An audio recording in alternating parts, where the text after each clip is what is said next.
Welcome back to the Left Library, the home of simple political theory. Today we explore a landmark text in Marxist state theory, State, Power, Socialism by Nicos Poulantzas. This is a dense and complex book, but in the next 10-15 minutes we'll break it down into key ideas, concepts and quotes that you can use to sharpen your understanding of the state, not just as a repressive machine, but as a battlefield of class struggle itself. Poulantzas opens by rejecting the dominant ways that the left has historically understood the state. He writes, open quote, "The state is not a thing, an instrument that can be seized or broken once and for all. It is the material condensation of a relationship of class forces," end quote. So let's unpack that a bit. Traditionally, much of Marxism leaned on an instrumentalist view of the state. That being that the state is simply a tool used by the bourgeoisie to defend its interests. Smash the state and you're free. Poulantzas saw this as overly simplistic. He argued instead that the state is a structured ensemble of social relations, a condensation of ongoing and always shifting class power relations. In other words, the state isn't just something the ruling class owns. It's a dynamic terrain in which ruling class hegemony is continually constructed, reproduced, and contested. This doesn't mean the state is neutral, far from it. It's deeply shaped by capitalist class relations. But these relations are contradictory and full of openings. That's where class struggle enters the picture, not outside the state, but within it. A key theoretical move in state power socialism is Poulantzas' departure from a thingified view of power. He draws heavily on Foucault here, but remains rooted in a Marxist framework. Open quote, "Power is not a substance held by a class. It exists only in and through the reproduction of social relations," end quote. In simpler terms, power isn't something you have like a sword or a crown. It's embedded in social structures. That's how we shape how we live and relate to one another. Think: factory floor, courtroom, school system. Power is exercised through these structures. Poulantzas insists that capitalist power doesn't rely solely on force. It relies on normalizing class domination as neutral and unquestionable. Even those being dominated participate in this system, not because they're stupid or brainwashed, but because the everyday structures of society reproduce these relationships as common sense.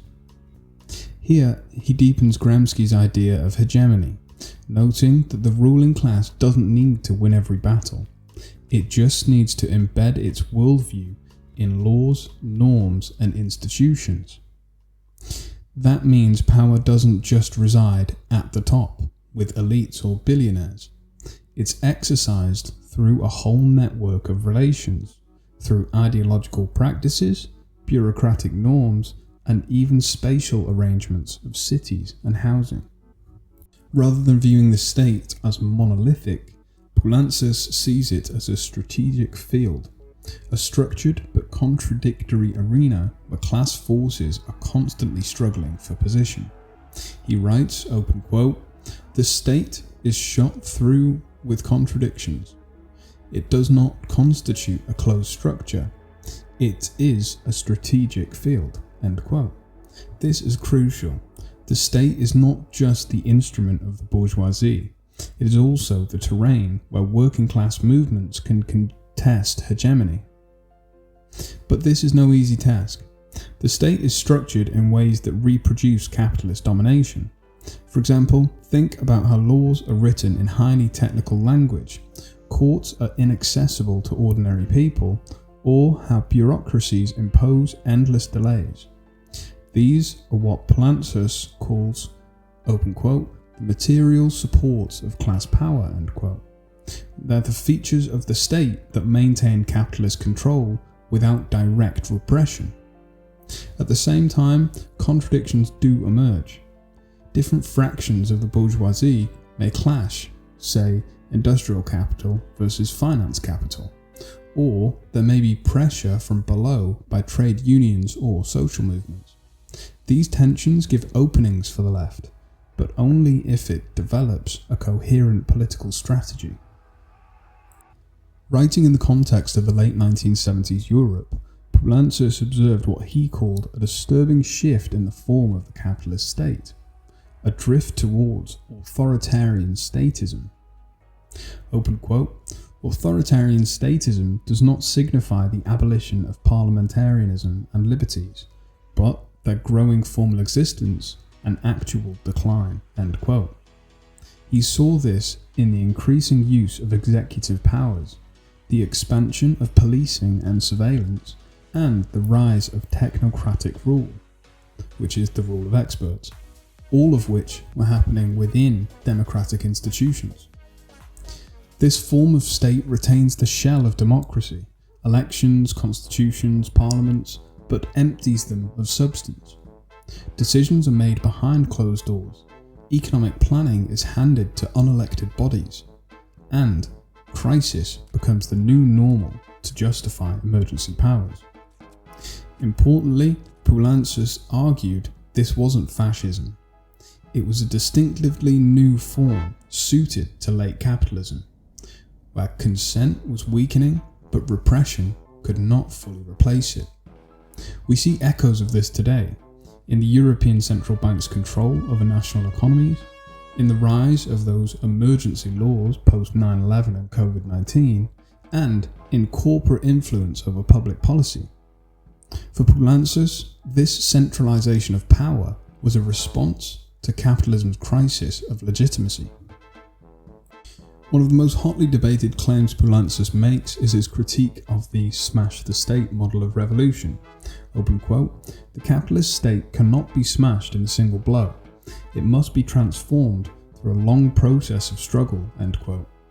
Here, Poulantzas breaks from classical Leninist orthodoxy, arguing instead for what he calls the democratic road to socialism. But let's be clear, this is not reformism.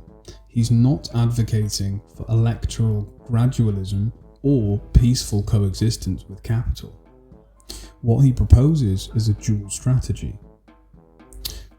One, from within, contesting and transforming the state apparatus by winning footholds in institutions like parliament, local government, state media, and using them as levers for deeper democratic control. And two, from below, building mass mobilization, democratic self-management, and popular power outside the state, in workplaces, neighborhoods, unions, and movements.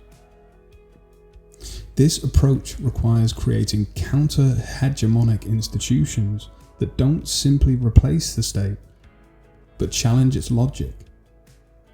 The goal is to transform the materiality of the state itself, to democratize its structures, alter its internal divisions, and redistribute power toward the popular classes. Poulantzas warned that without this dual strategy, socialist governments would be either crushed by the state or absorbed into it, becoming agents of capitalist discipline. Poulantzas ends with a warning. Both parliamentary reformism and ultra-left spontaneism are dead ends. Open quote, "There is no such thing as a pure outside of the state. Refusing to engage with the state leaves its machinery in the hands of the enemy." End quote.